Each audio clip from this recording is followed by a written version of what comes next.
Hello, friends of Daybreak again. You are welcome back. This is your boy Pato, and to your surprise, I have the champ, the African king, the last king, from Salon Bobo, Kao Denero.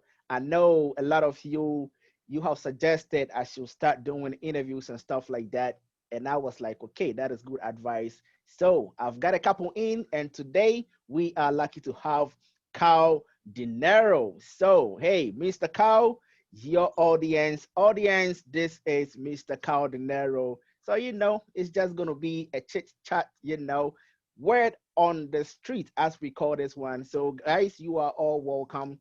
Let's get into some conversation with Mr. Carl Dinero. Carl, Thank you are you. welcome. Thank you. Blessing for having me, you know what I mean? My pleasure, man. To all the fans out there, we're happy to be here, you know? One love, one Africa, Exactly. one people. Exactly. And we appreciate your time because I know you guys are busy doing your stuff. And at times, we're trying to pull you in, to have a chat with you all the same. It's all Facts, equally important. So, hey, facts. so all right. So, when we hear the name Kao Denero, if I am outside of the African music scene, or if I don't know Kao Denero, and I Right. ask, who is Kao Denero? What response am I supposed to expect? Well, Kao Denero is a Sierra Leonean born hip hop artist, a go getter, a leader, a philanthropist, I can say somebody that like to inspire the youth for betterness and growth. You know, I feel like you can define Carl Dinero in so many different ways, but I'll just make it simple as Carl Dinero. It's a hip hop dedicated MC. You know what I mean, from Sierra Leone. Nice one, nice one. Hip hop dedicated MC, guys. You heard that for yourself. And many of us, we did not know about Kao Denero until 2020, myself, included. And I wasted no time to look you up, to find who Kao Dinero is. I started listening to your music.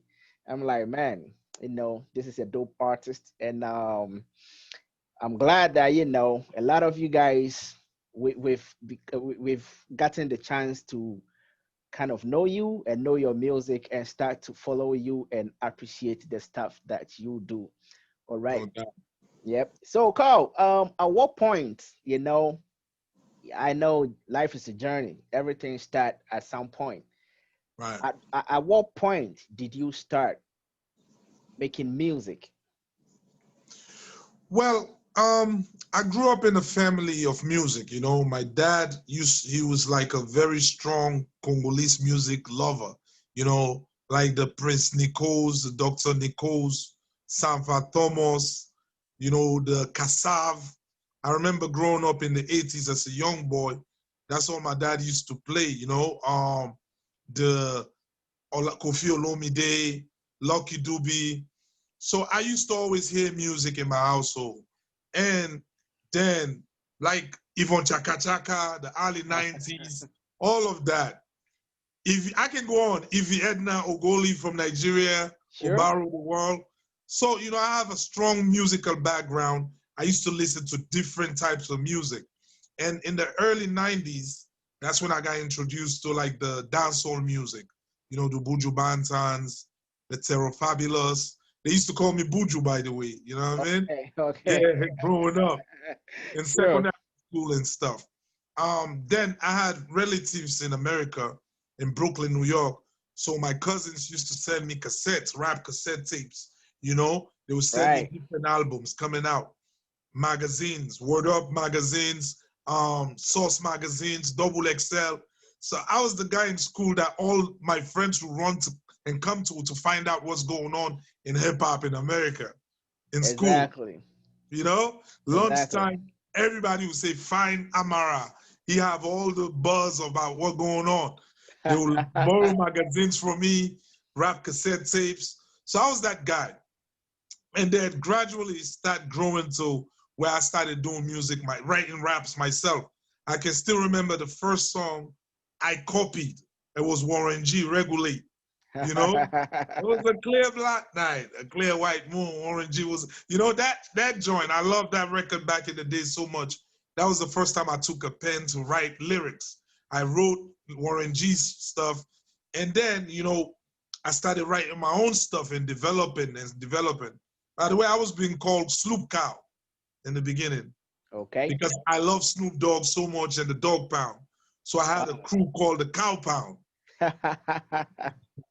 Back in my secondary school days, we had this dog pound club that we will pay dues to join, and this Yes, social clubs, social clubs. and this were guys that felt like hey, we representing the American culture right here. You Yeah, know, every vacation day we are going to go to a fiesta in Accra, and it's yes, like sir. you have to pay to go and all that. So It's the same thing, bro. That's what we used to do. School I days know, in bro. Freetown. And like you said, you grew up starting you started with reggae music or dancehall. Yep. It's the same with me. It's the same with me, whereby um I was the dude that would run to a radio to pick it up and do like this because a reggae sound is playing. Wow. Wow. You see, so I the first lyrics that I put down on Right. paper was a dancehall tune. Mm.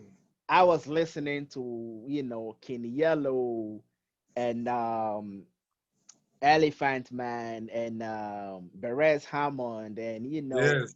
what do we Bounty Shabarangs and Killer. Bounty Killer and all that. And I'm like, the language, it's so sweet. So I will listen carefully, just that I could get a statement to write down. Culture and Lucky Dube and all those guys. Yeah, man. So it was a mixture of dancehall and reggae for me. But I knew I love music, but I didn't know what to do with it. Like sometimes I'm like, okay, let me write it like a poem. And nobody knew I was doing this. I would just write, musical poem and I would recite it to myself. Sometimes I try to, Right. sing it out and all that. That is where my love for music started. It was solely based on reggae music, dancehall, and the Ghanaian high life music. So, No doubt. I'm that old type of, music guy. Okay, Carl. So you went up, from high school, you started doing your own rap thing, writing down your own stuff. So, Yeah.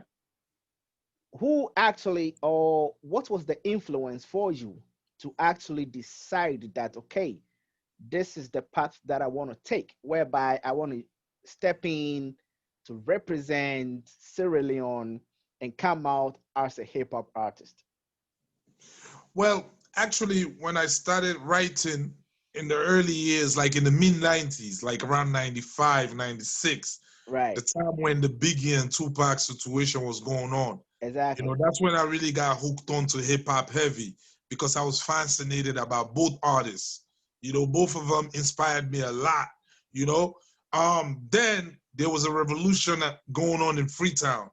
All the talented guys. We used to have talent shows. They call them the OG contest. You Okay. come and we throw an instrumental and you spit your best verse. And if you get the crowd aroused to where they vibing to your shit, you win, and then you start building a name for yourself. So I start winning this stuff. My name start going around as Sloop Cow, all around Freetown. You Mm-hmm. know, this is the underground, and then the war came to Freetown. When the war came, I had to go to Guinea, Conakry. That's a neighboring country. Right. As a refugee. So I was in Guinea. Guinea's actually because when I was writing raps in Freetown, I was writing English raps, trying to rap like an American guy when I'm in Africa. Right. So But when I came to Guinea, I learned the game. I saw these Guinean rappers rapping in their local dialect. They rapping in French, in Susu, in Madingo. And these dudes will go to Abidjan and record an album and have a manager. These are dudes, the same studio I go to, that's where they record. They will Right. go to Abidjan and record a whole album. Somebody will pay for it and bring them back, and they will release the album, and they make mad money. And they will buy a car, and they will live the big superstar life. And I'll be looking at them like, yeah, we were just in the same studio together, broke, buying tapalapa bread. And now, you know what I mean? But now these guys come back from Abidjan, they do an album release and mad crowd, and now they got a car, they got an apartment for themselves. Right. So then I start to peep game. I say, okay, maybe I can do the same thing in Sierra Leone. Exactly. So when I came back after the war simmered down, I came back to Freetown. Now I switched my style. Instead of rapping in English, I started writing lyrics in local Creole, which is like Pidgin. Pidgin, right? Yeah. You know, I started doing Pidgin raps now, you know, and then, you know, fortunately, right after that, I got, you know, a way to travel to the States. So I came in the year 2000, you know.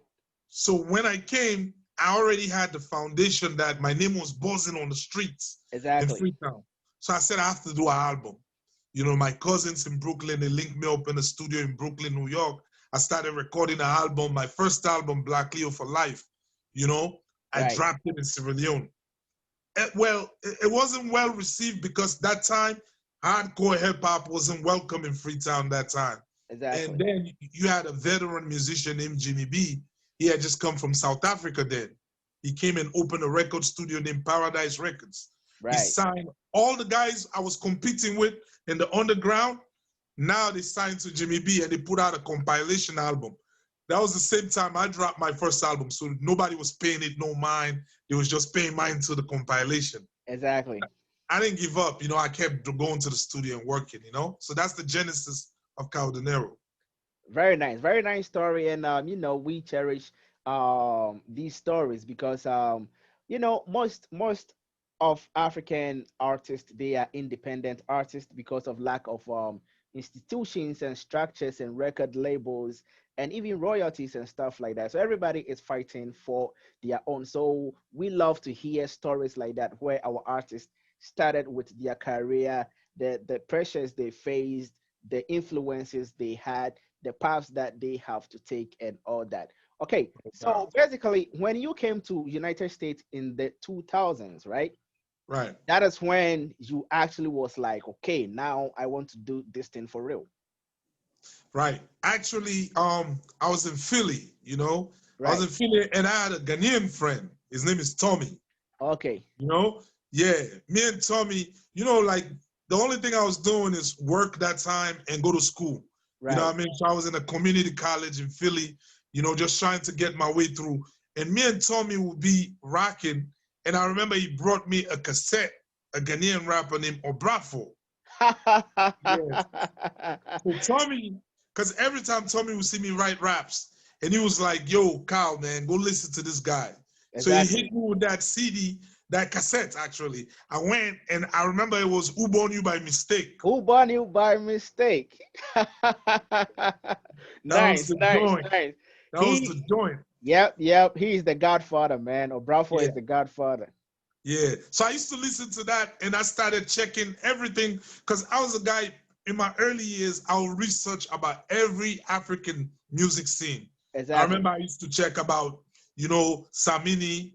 He was called Batman then. You know, KK Fosu. That's my boy, man. I was, I knew about all these guys. I do my research and everything. Tiny.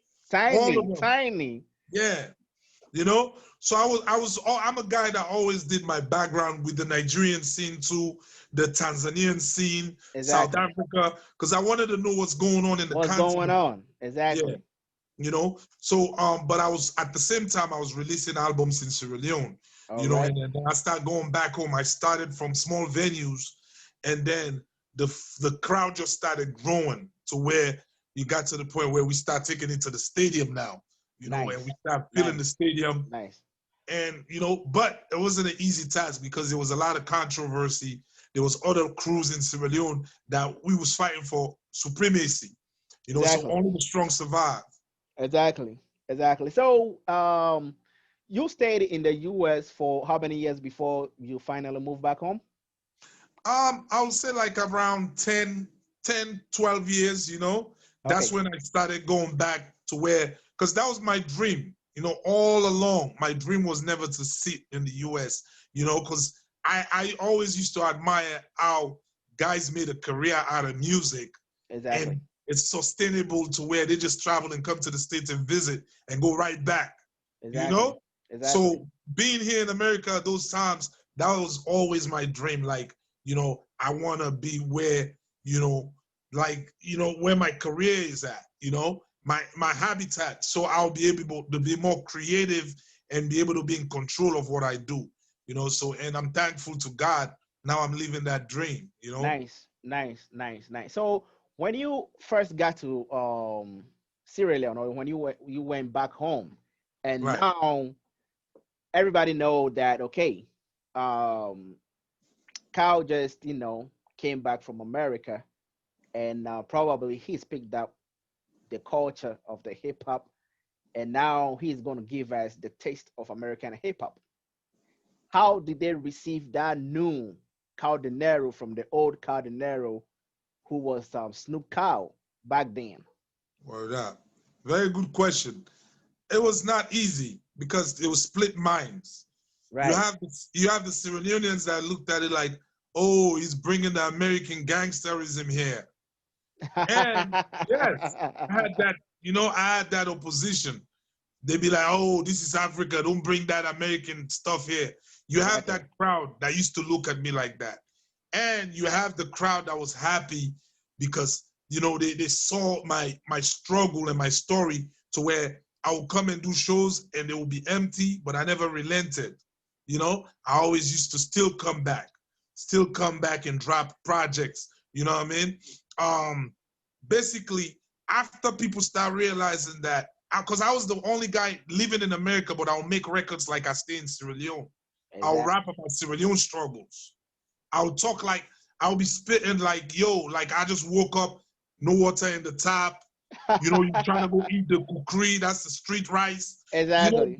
All this I'll put in my raps, even though in actuality I was living on the 24 hours electricity and You know. doing boom. But I'll rap Exactly. like I'm struggling in Africa.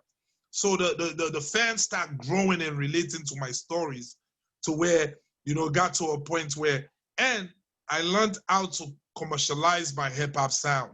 Because in the beginning, it was just straight backpack hip hop.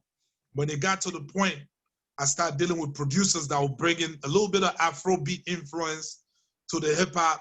And then the ladies start coming in, the crowd getting bigger. Very, very important. If Yeah, if the ladies are not part of it, it's not working too well. at all, at all, at all. You know? Okay, so Africa and our culture, it's some way different, from Right. the Americas and the Western world. True. Africa, we find it very hard to groom talent. I used to play soccer, like a very good soccer player, and Wow. in my town, because back then in my elementary school, I played soccer, I played volleyball, I threw shot put, I was a sprinter, Wow. and I threw javelin too. But soccer was my favorite because soccer was that. But this guy, there was a guy who was kind of creating under 10s, under 12 teams. Right. He always came to my house trying to talk my dad out so I could be part of his team. And my dad never gave me the chance to join his team. Wow. Wow. That's bad. So, I'm telling this story in terms of the way we groom talent. You probably you are a U.S. Citizen, or you've been here long enough to know how they take time to groom talent. Facts. Soon as you start to show interest in something, your parents are spending money on you. So they groom that talent that you have. Yeah. So with you, when your family or your parents finally got to know that you are diverting from your educational path and trying to do music, how was the reception? Well, you know, the thing is, like it was tough because I had like most of my uncles here in the States, my family, my relatives, they all have PhDs and masters. You know, these are professors. Like, my real uncles, my dad's brothers, they're here in New York and Philly. So they don't respect entertainment. Their whole mentality was go to school, be an RN, or get your degree. That's their psyche. You know what I mean? Exactly. So all this years, it has been a fight to where I'm proving them wrong. To where like it's a funny story. My uncle never knew how big I was. I remember the uncle that brought me to America. He went Right. to visit Sierra Leone for the first time, and then he was like, "Let me go to his show." He came to my show, one of my shows that I was doing in the east part of Freetown, and somebody came and told me on stage, "Your uncle is here." I decided to leave the stage. I was doing my thing, and then I walked around where he was at just to give him some props. They almost stepped on him. Like the crowd came so much. That would be a life experience for him. That was the first time my uncle started really recognizing how magnificent this thing is. When we came Exactly. back, he started calling me the king of Freetown. I was shocked. That's how he was calling me. Before, he would call me my real name. But Yeah. now he's calling me. Anytime you see me, he would joke with me like, this guy is the king of Freetown. He'll be like, Amara Ture, where are you? Yeah. Now he's like, king of Freetown. Every time Uncle Bai see me, that's how he calls me. So, then, but it has been a battle. Always I'm trying to prove to people that, yo, I can be self-sustainable doing this. This is my passion. This is what I want to do. This is what's going to get me to the climax of where I want to be at, you know? And it has worked out. Some people be like, oh, what is your achievement? You've been doing this for so long. But achievement sometimes doesn't just come by awards, you know? Exactly. Exactly. My For sure. achievements in doing this music thing is being able to influence 80 to 90% of the youth population in Sierra Leone. To where Exactly. when I endorse the candidates, it gets serious and that person becomes a president, you Exactly. know? And Exactly. my word counts, my opinion counts, you know? Exactly. Throughout my career, I've been sitting with leaders, presidents who recognize me for some reason, always call me close, and they recognize what I'm doing, how I'm impacting the youth, and you know, I've been able to travel the world, seen places, you name it, Australia, the Caribbeans, North America, Europe. The Exactly. only places I haven't been here is Asia and South America, but I've Right. been to so many continents because of music, Exactly. you know, Exactly. doing shows and stuff. And I believe that, if it's destined for the international awards, that will happen. That'll It come will, to it pass. will, it will happen. Yeah. Like they say, Rome was not built in a day. Everything is in stages. Life is a journey. You just have to work hard at it, and then that time will really come. So, Word up. what I know, African music industry scene is like rough, messy, sometimes very hostile, because Right. industry players are used to being entertained or being associated with certain types of people. In Sierra Leone, how were you able to break through the music industry that you became the guy that if there is anything about the music industry and cow is not mentioned or cow is not on the bill, then it's really not authentic. Well, it was because of consistency, like consistency, being consistent every year, putting out. Even if I'm not dropping an album, I always make sure I drop a hot single out there. You Exactly. know, I had like countless hit records in Sierra Leone. If you check my catalog, commercial records, forget hip hop records. I Exactly. have songs like Baby Love, which is like that song took like 12 months on the number one on the radio in Freetown. you Exactly. know, Baby Love, you know, That one, I had a record called Anything, which is like an Afrobeat record. That was a big hit song in Sierra Leone. I Right. mean, these records, my dad and my uncle, my all the people jammed to these records. As much as the young people jammed to them.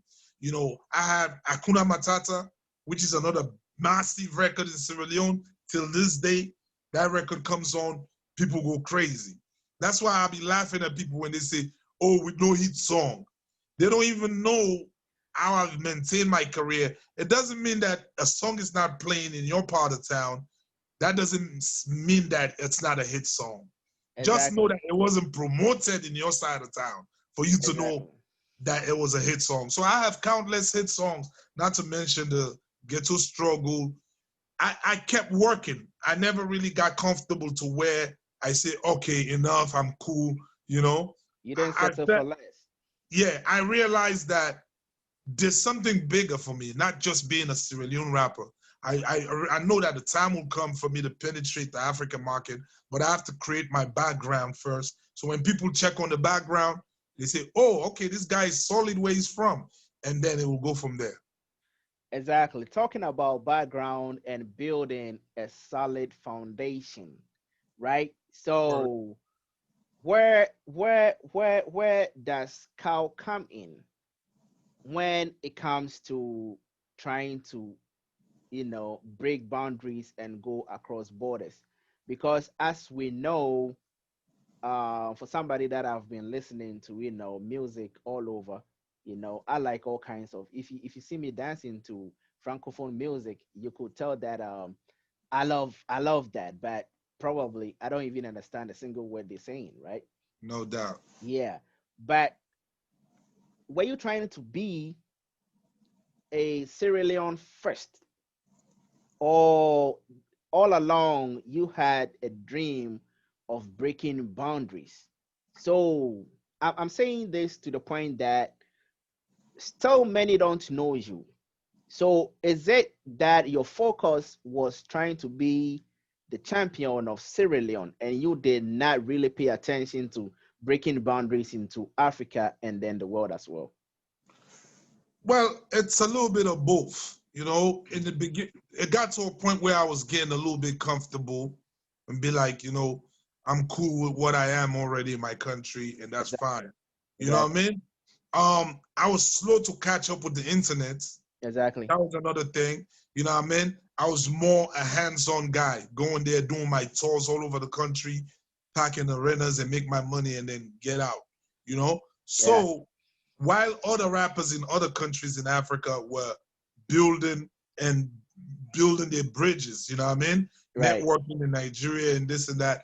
But I will not knock myself down too much because I did try it. I went to Ghana, you know, I think that was 2014 or 15. I was in Accra for like 6 weeks. I did Okay. an interview, you know, over there on the radio, like a couple Okay. of radios, Okay. XFM, you Okay. know, Yeah. work with Kill Beats. I did the collaboration, Cool. played my song on the radio. So, but like Nigeria, I've worked with a lot of Nigerians on management fronts and different things. But there's one element that has been very difficult, you know, because where you from in Africa determines how people treat you or how they People embrace receive your you. music. Yes, you know, because certain countries are not known for certain things. Exactly. Like I always say, I told Jixie on an interview we did, I said it's like if you go to the diamond district here in New York or in LA, and you say I have diamonds from Togo, the dealer will be like, what? Okay, let me check. But if you Yeah. come and say I have Sierra Leonean diamonds, they Exactly. will give you a seat. Hey, sit down, my guy. Let's talk. All right. All You right. know? Yes. Certain countries are known for certain things. For So exactly. yeah, when you say, "Oh, you are artists from Sierra Leone," sometimes people tend to take it seriously. You know what I mean? And that kind of Exactly. like, I mean, but I believe that the music will transcend. You know what I mean? I believe that if you keep putting out fire, and there's people out there that can detect and that can tell who's talented or who's not, who's dope or who's not. So I looked at it as lyrically as a hip hop artist. battles is a good way to show how nice you are. So that's where the battle instinct came to where I was like, you know what? Now, since they've been sleeping on us and nobody's paying attention to what we do, I'm throwing the challenge to all the people they're paying attention to. Okay, so was it more of people across Africa sleeping on you, or it was just that you couldn't push the music out there for people to listen? Because, like I said, I never knew Carl Dinero until 2020. So, in terms of your team, your management, when you started that, hey, I want this, I want these greens, I want these papers, I want my name to be out there. What structure did you put in place to make sure that Cow is getting out there, not just Sierra Leone? I mean, like I said, I went to Ghana. That should tell you that I was actively working to push my music out there. I went to Ghana for 6 weeks. I was there in Accra, networking. Shout out to my DJ Snoop is out there in Accra. Sure. I don't know if you know DJ Snoop. I know the Yeah, name, but I don't know him personally. yeah. I was in Abavana down. That's the neighborhood I was in. You know, so Adamu, shout out to DJ Adamu. I was staying at this hotel over there at Queen's Lodge. Basically, I was networking, meeting different artists, you know what I mean, trying to get my buzz out there. From the time you went to Accra to spend 6 weeks, right? So I was asking about, you see, sometimes we try to do things by ourselves, whilst a team or a management could have done it better than with the way we thought we could do it individually. So at the times that you were trying to make those links, were you working with the team or you went there just by yourself to do these things? Well, in Ghana, I was doing things on my own, you know what I mean, by myself, representing myself. But afterwards, I had a manager. Okay. It's just that I've been very unfortunate. The people I deal with, you know what I mean, haven't been that committed to see me win. Exactly. It's like they will just hang around for the ride. Say if Kao Denero is getting a tour to go to Europe, they will be like hang around and just go for the experience, the hotel, the flight, and that kind of thing, and get fun, and don't even have my interest. It takes a lot, Carl. It takes a lot. Most definitely, most definitely, most definitely. So I haven't been fortunate enough to have the right person to handle management and say, you know So what? that's the African music industry, right? Does it force or does it influence these industry players to go get the right education and all that? Because if I pick you as a manager, right, and you don't really know, like, deep down into details what it entails to be a manager, and you rather think, well, I'm a manager, I'm just going to go to a show with him, we will travel, I will take in bookings and all that. Meanwhile, a lot has to be done, you know Fact. so do you Fact. think our industry actually make people to settle in those roles and not really push forward, or we just don't have the personalities and dedication out there for people to know exactly what they are supposed to do as managers? Now, I mean, you have good managers, man. You have managers that manage artists, and the artists are winning. I've just been very unfortunate. You Okay. know what I mean? Like, I think if you have to be paying your own studio fee, you Uh-huh. have to be shooting your own video, Mm-hmm. you have to be doing all this work that involves finances, that involves investment, and somebody's just hanging there saying they're your manager, they're not putting their 2 cents in your career, that means they don't believe in you. Exactly. They don't believe in you. Like they Exactly. just around hanging to see you happy go lucky, and then they can come and snatch the glory and be like, oh, I was with you. You know what I mean? So that has been the situation to where, because if you managing me and you have all these relationships with all these international artists, and you can't put one to the side and be like, Kao Denero is my artist, you guys work on something. That's on me, because we have this relationship. This is my Word, art. This is my guy. You word, can't do that, then you don't mean no good. You word, know. word, word. So these are the kind of people I've been dealing with. Not to put my business out there, but it got me to the point where I'm self-reserved now, to where I'm like, I fuck it. I manage myself for the time being. You know what I mean? Till I get the right person that we can partner up and get things done. Word, word. What is the past, the present, and future of Black Leo? The past, I'll say, we had a lot of highs and lows, because I didn't take care of business. I was on some homeboy business, trying to trying to put people on, breaking bread with them, exposing them, and then they took advantage of the situation, and most of them turned their backs on me with disrespect, you know. And when they left, they zero. I'm still Exactly. going on. Exactly. So now I will approach things in a different way. So the past, I learned a lot. The present, now Kao Denero is gaining momentum in Cameroon, in Ghana, in Kenya, in South Africa. The name is known now. So that's an Exactly. achievement on its own. You know what I mean? Exactly. The future is to prove the naysayers wrong. People that feel like all I'm known for is beefing. I have to make some hit records to solidify my position in the continent, to where they can understand that this guy is very creative. This guy can, you know what I mean? Like, I'm a Exactly. writer. I write Afrobeat records. I can Exactly. write a record, Exactly. Afrobeat from start to Exactly. finish. And You know, if you listen to my reactions a lot, I've always been saying that, I respect all types of artists and what they do, but I believe that every artist, you don't have to be cornered in one space whereby you think you are feeling too comfortable right here, because music has been dynamic. Music is so dynamic that you have to ride along that kind of system. You word see, up. so I'm glad to hear that, now it's not just about Carl Dinero doing beef songs, or it's not just about Carl Dinero saying I'm a hardcore rapper, but then, Right. the world is mine to conquer. I'm going to do commercial music. I'm just going Straight to do up. that for everybody. I think that is the way Straight up. forward. What do you think? Oh yeah, most definitely. Most definitely. I definitely know that that's the direction I see myself going, because, I know what I'm capable of. I Right. know when it comes to creativity, what I can deliver. So it's just about time.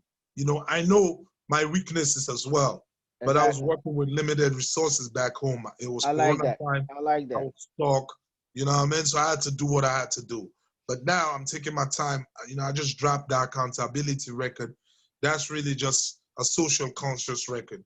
You Yeah, know, I've had a couple of requests to do that. I dropped the last King no doubt. reaction yesterday, and people like people like it. They are like, oh, No. react to accountability. So I haven't listened to it, but probably tomorrow I will drop that. I'm about to drop the African King video. I just shot that video. Okay.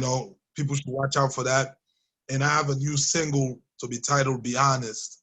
Okay. It's like a dope hip hop single. I'm trying to shoot a video for that. People should look out for that. And slowly I'm starting to work on the new EP for next Okay. year. Okay. It's going to be titled Heroes. Okay. Heroes, it's gonna be like a conceptual hip hop classic, you know what I mean? That Sure. where I'll be dealing with different concepts, I'll be dealing Exactly. with, yeah, I'll be doing a record for Sankara. I'll be doing a record for Patrice Lumumba. Well, I already did Patrice Lumumba, but I'll be doing something for Stephen Biko, Okay. Marcos Garvey, Nesta Marley and stuff. Don't forget Kwame Nkrumah. Kwame Nkrumah, I will, but I feel like everybody pretty much know about him. Okay, Kwame Nkrumah and then Nelson JJ. Mandela. We just lost JJ Rollins. JJ is dope. JJ Rollins is dope. He's a Yeah, revolutionary. he Yeah. is. He is. He is. So I was gonna do Strasser, who is like an offspring of JJ. Okay. That's like the young military leader that took power in '92 in Sierra Leone. You Okay. know, I wanted to do something about his story till it came to the present president in Sierra Leone, who's a general himself. So I wanted to tell their stories as young soldiers coming up and revolutionary mind, just like Sure. JJ was, Sure. you know? Sure. That he inspired me so much growing up. Whenever I saw him, bro, my eyes open like way wide. I just want to see JJ. I want to hear his voice. He inspired me so much. I wanted to grow up to become an army officer. And I Wow. know, so back in school, I would join cadets. And eventually, when I get to tertiary education in college, I became a cadet commander. And then life took turns, but I couldn't join the army. I traveled and all that. Even when I came here, I was trying to join the Marines, and family were like, no, too much American wars and stuff like that. I'm like, I gotta chill and stuff like that. So hey, No doubt. RIP to JJ Rollins. Cal, Yes, yes, do you yes. think um Sierra Leone or all over Africa? I know this is a problem in unison all over Africa. Politicians are the ones in charge of creative arts, but we have people who have or who are more experienced, who have more expertise, that are Right, supposed to handle that department, creative arts, to help with music and then every kind of arts. right. So do you have you ever had a talk with those people in position in Sierra Leone to try to influence them that we need to get this job into the hands of these people so that the talent in Sierra Leone can be well nurtured, well groomed, given the opportunities to come up? Because we know politicians in Africa is something else. They Politics and politicians in Africa is something else. So, what is your say on that when it comes to creative arts and the industry as a whole and politics? Well, it's a very, very complicating, situation. Like, you know what I mean? Because like I'm speaking from my country, Sierra Exactly, Leone. exactly, Um, there's no unity among artists. That's one thing. If there was okay, if there was unity, it would have been the task would have been easier to where people can be honest to themselves. There's a lot of ego and there's a lot of disunity to where they can really look at somebody and say, this guy with his experience and the know-how, let's choose him as our leader to exactly, really be the advocate for us to these people. exactly. If that happens, then it becomes a situation where the politicians start looking at you guys seriously. And because Okay, now they know that whoever is advocating for the industry knows what he's talking about.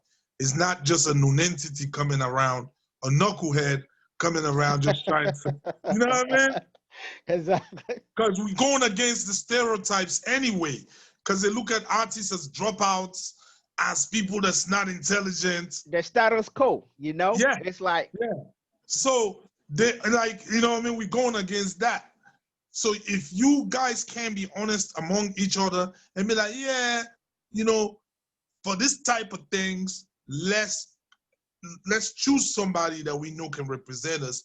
Let him represent us. And he's honest, he have the ideas. Once he's there, he'll be able to advocate on our behalf. I think that's what Sierra Leone needs.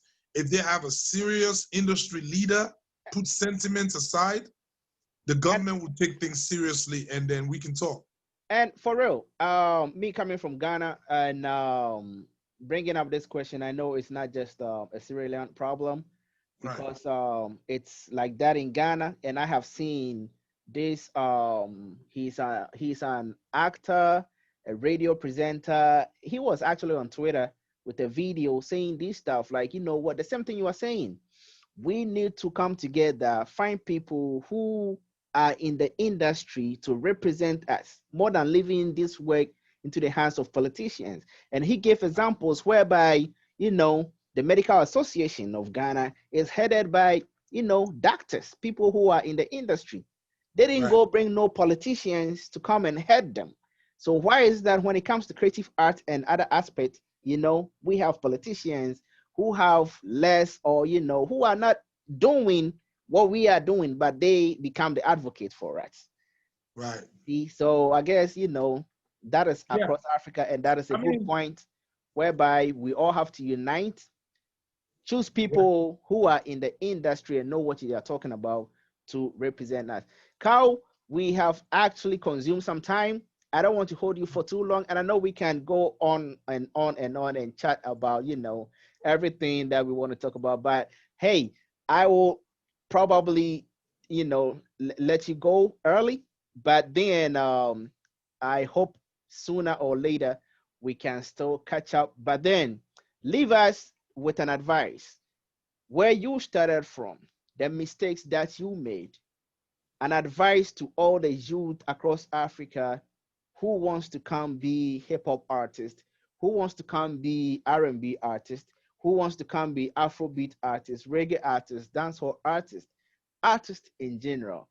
Use your own experience in your life where you failed, where you think you picked up, where the future stands for you. Use that to advise everybody for us, and then we can end the session. No doubt. I mean, I will tell all the artists coming up that's trying to get into this hip hop thing to be very original, first of all, and be fearless. Be fearless because your confidence is definitely going to be your victory. Your confidence can scare your competition to the point where they don't even want to engage you. You know, Exactly. they just leave it alone. You know, so be very confident in what you do because confident is victory by itself. And don't sleep on the internet because it's a global and digital world now. You know what I mean? Never look down on the internet. Mastermind your moves and move strategically. Think about your strategy. Don't just go with emotions. So that's just a few points I'll put out there for the artists coming up. You know what I mean? And work extra hard. If it doesn't work out this time, don't look at it like, oh, I should give up. Keep coming, keep coming, keep coming. Because, once, and another thing, don't limit your music by giving out shout outs about the year that you recorded it or your country, you know. Yeah, leave it open. I've never liked that. I've Yeah, never liked the year where artists say yeah, 2000, 1990. yeah, don't do that. Don't do that. Yeah, because you know what I mean, you put a limit on your song. You want it timeless. You know what I Exactly. mean? You want it timeless. You want it to cross borders. Because if you keep screaming, yo, Freetown, Sierra Leone, then people in Uganda is not gonna feel connected to it. They'll be like, oh man, he's doing it for the Sierra Leoneans, not me. You know? So you learn from that, young guys, and then do your best. All right. Champ, Kao Denero, Salon Bobo, we really appreciate your time. Guys, let the comments flow. Let's say thank you to Kao Denero for his time. We really do really appreciate. And like he said, we need you, the support, everybody contribute. Okay. We are our own people. We need our own selves to push our people out there. Nobody will do this Right. job for us unto us. Visit his YouTube channel at Carl Dinero. Carl Dinero, go stream his music, go on Audio Mac and all audio platforms. His music are streaming. Go and help Maji out. And we know Africa, we can take this thing to the next level. I do really appreciate everybody's time. And Carl, we do appreciate you. My guy, I know we will talk behind the scenes, and then we know we have something to talk about later Man, I on. can't leave here without giving them something, man. So much suffering, frustration, agitation due to amputation. Less education, little kids carrying ammunition. Stress derived from colonial occupation, political selfishness, all around to stock the nation. Aha. Diamond, power, gold, taken away by tough Caucasians. Say Where I'm what? from, just a mile away, you can talk to Satan. The mass population stuck in poverty, forsaken. The Tell whole them. motherland shaking. Riches is here for the taking, no food for the nation. I suggest we build a good federation. I bring the hood information about where I'm from when niggas ain't Ah, scared of confrontation. Africa, till this day, win-win. The Ah, first world countries, my friend, we ain't in. turn Only up. place to see us in this news time on CNN. So I Uh-huh. try and disgrace with kids with fly in their face, though I try and embrace. My question is, why is this place so full of misery? From the Ah, days of slavery, I call the full of Caesar Lee. Now my ah, people is dying of age just like Easy E. Plenty ah. things I ain't even announced yet. So many niggas where I'm from get sent back like a Turn bounce up. check. Your crew is wasted. Back home, voodoo is basic. They do you hatred. Take all you possess and leave you naked. The These are what? stories that are explained by the place where I'm from, where the sun shines forever. It's called Africa, son. Yes, One sir. love. Thanks for the blessings. We really do appreciate you, Kao Denero, Much son of love. Africa, African king, the last king representing. Peace Mandem, and yeah, love. that know. One love. Respect to the man, champ.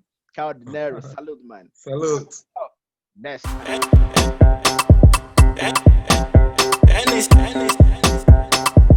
And it's Hubert on the track.